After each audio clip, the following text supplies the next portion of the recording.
مساء الخير، أنا المرشدة السياحية والنهاردة قصة حياة فنان في دقيقة. فناننا النهاردة من نوع مختلف.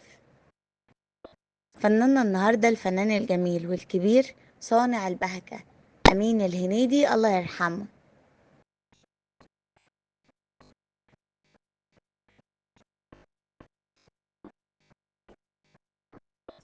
تاريخ ميلاده 24 أكتوبر 1925. تاريخ وفاته 3 يوليو 1986. توفى عن عمر يناهز 61 سنة. الله يرحمه يرحم الجميع.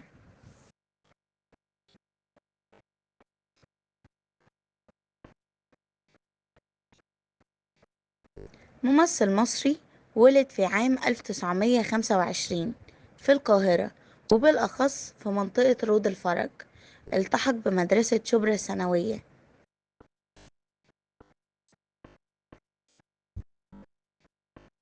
انضم لفرقة التمثيل بالمدرسة، ثم التحق بكلية الآداب، واشترك أيضا في فريق التمثيل بالكلية، ولكنه ترك الكلية ليلتحق بعد كده بكلية الحقوق.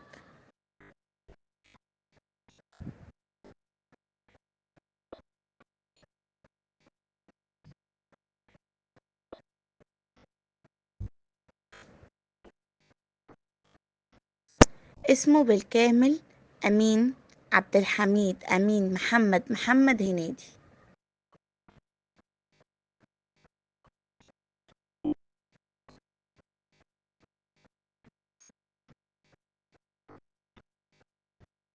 لقب بصانع البهجة وكبير ممثلي الكوميديا.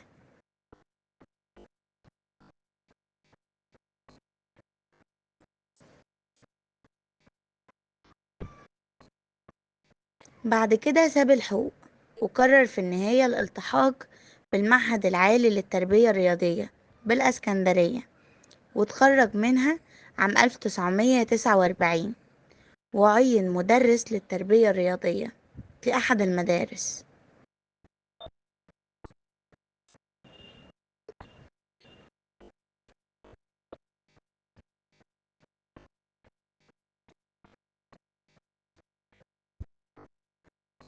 بدأ التمثيل لأول مرة على مسرح الريحاني في عام 1939، عندما كان لا يزال طالب،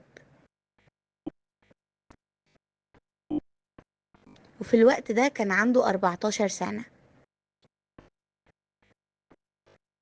ثم بعد تخرجه من المعهد اشتغل مع الفنان محمد أحمد المصري الشهير بأبو لمعة، وكون معاه فرقة مسرحية بالنادي المصري في السودان في عام 1954.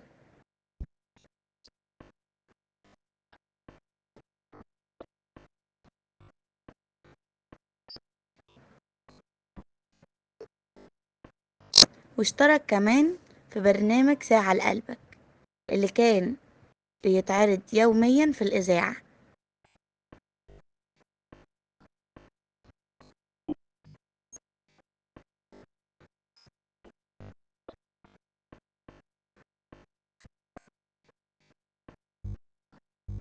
واشتغل كمان في فرقة تحيا كاريوكا، وشارك بالعديد من الأعمال حتى منتصف الثمانينات.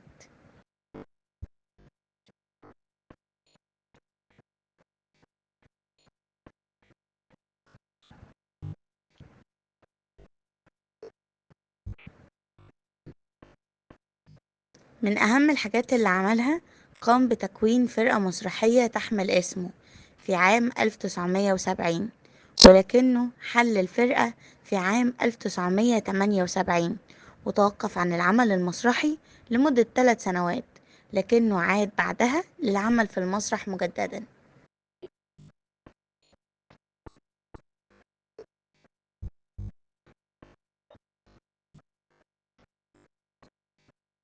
قدم 83 عمل فني. صانع البهجة قدم 83 عمل فني، ومنهم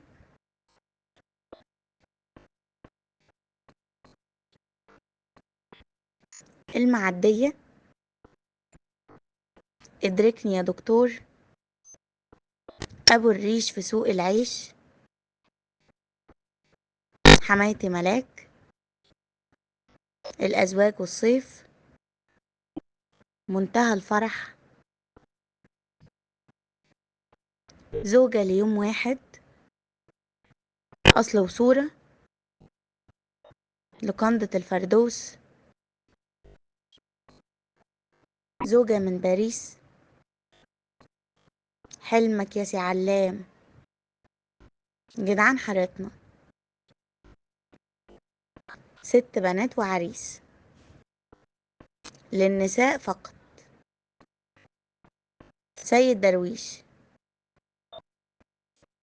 حارة السقايين، غرام في الكرنك، غزية من صنباط، شنطة حمزة، شباب مجنون جدا،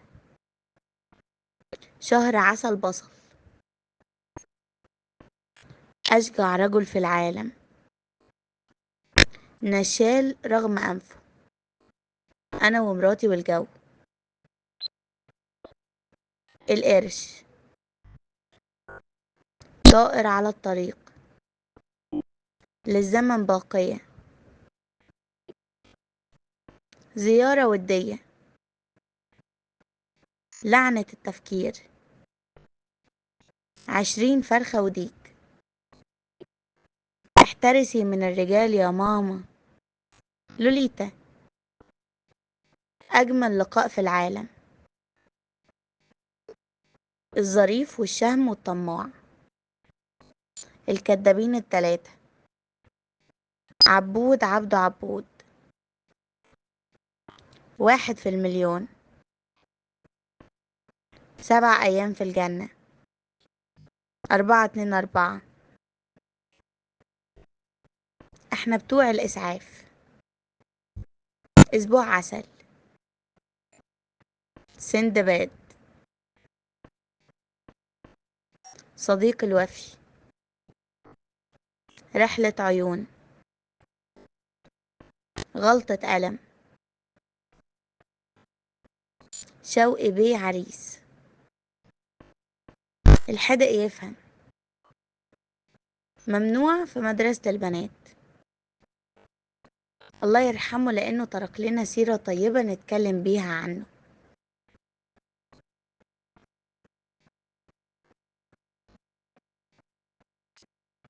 ولأن قصة حياة الفنان لا يمكن تكون في دقيقة، وعشان كده استنونا في قصص حياة الفنانين اللي جاية. يا ترى هنتكلم عن مين؟ سلام عليكم.